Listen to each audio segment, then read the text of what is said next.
Deixa eu explicar. Nós temos 4 jogadores no campo que, se eu começar a acelerar esse jogo e fazer um jogo de transição, nós vamos sair perdendo.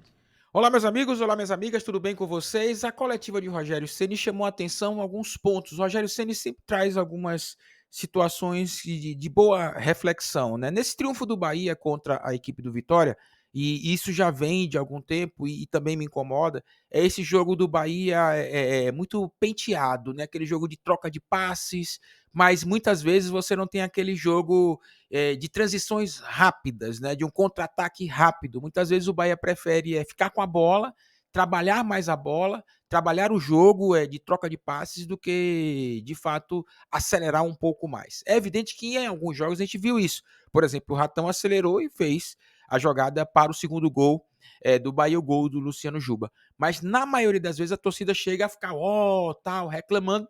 Rogério Ceni percebe isso, ele foi perguntado em coletiva sobre esse estilo de jogo do Bahia. Ele defende a ideia dessa troca de passes e aí eu vou deixar o Rogério Ceni explicar os motivos, né, do que ele pensa sobre esse estilo de jogo do Esquadrão de Aço. Tá aí, Rogério Ceni, para você e que, claro e evidente, sirva como uma reflexão importante sobre um novo olhar do futebol que nós, torcedores do Bahia, não estamos ainda tão acostumados ainda, né? Mas depende muito do resultado. Se der resultado, eu acredito que as coisas serão muito mais fáceis para a gente entender. Se não der resultado, meu amigo, aí a coisa se complica. Mas eu acredito sim num equilíbrio, né? Um jogo de troca de passes, um jogo mais que você vai para um lado, vai para o outro, mas muitas vezes você precisa acelerar. Mas o Rogério Ceni tem um ponto de vista para você poder apreciar. Forte Deixa eu abraço. explicar. Nós temos 4 jogadores no campo que, se eu começar a acelerar esse jogo e fazer um jogo de transição, nós vamos sair perdendo contra qualquer equipe. Para que a gente tenha esses 4 caras no meio campo, mas você pode não ter. Posso não ter, mas eu prefiro tê-los porque eu acho que eles são jogadores diferentes. Você tem que ser um pouco mais cadenciado. Você tem que construir como a jogada do gol começa numa construção a 3, com área de um lado, com o Tassiano dando amplitude do outro, uma boa distribuição interna de passes, uma virada, 1-2, 1-2 novamente no Everton, só que ele não dá a bola e acaba girando, e tem um pouquinho de sorte também, porque desvia a bola, não lembro em quem foi, mas desviou e dá o gol.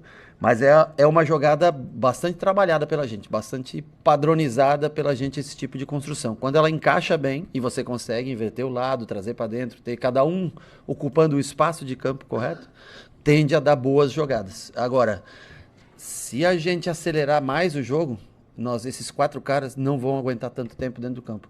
E a alma desse time, ele é formado em volta desses 4 jogadores. Então, assim, cada vez, se pega o Botafogo, querer acelerar contra o Botafogo, loucura, vai perder. Quer acelerar contra o Palmeiras, loucura. Contra o Flamengo, talvez dê para acelerar um pouco mais, porque é um time mais parecido com a gente, toque de bola, né? Mas o próprio São Paulo, apesar que tem Lucas agora, Ferreirinha jogando, que aceleram muito o jogo. Mas para ter mais minutos de Caio, Everton, Jean e Cauli, se a gente fizer muita aceleração, não vai. Então nós temos que construir. E, repito, não vou entrar aqui, pelo amor de Deus, senão os caras brigam aí, falam que a gente tá. Mas nós precisamos de bons gramados para fazer isso, para executar essa função. Senão os erros aumentam. A gente faz escolhas erradas, joga uma. E hoje nós cometemos alguns erros. Por exemplo, quem saltava para marcar o Gabriel Xavier era o 8 deles. Saltava para marcar o Xavier. Nós muitas vezes não viemos atrás para fazer o terceiro homem atrás, para ter essa toque. Então, assim, principalmente quando saiu o Everton, o Tassiano, ele ficou com essa função de baixar, mas o Tassiano está muito acostumado a jogar. E ele vai à frente e fica vazio o meio-campo. E aí a gente começa a perder o controle do jogo. O Depena entra para tentar sustentar mais ou menos o que o Everton fez. E melhora um pouco. Mas mesmo assim a gente acaba errando mais do que de costume. Mais para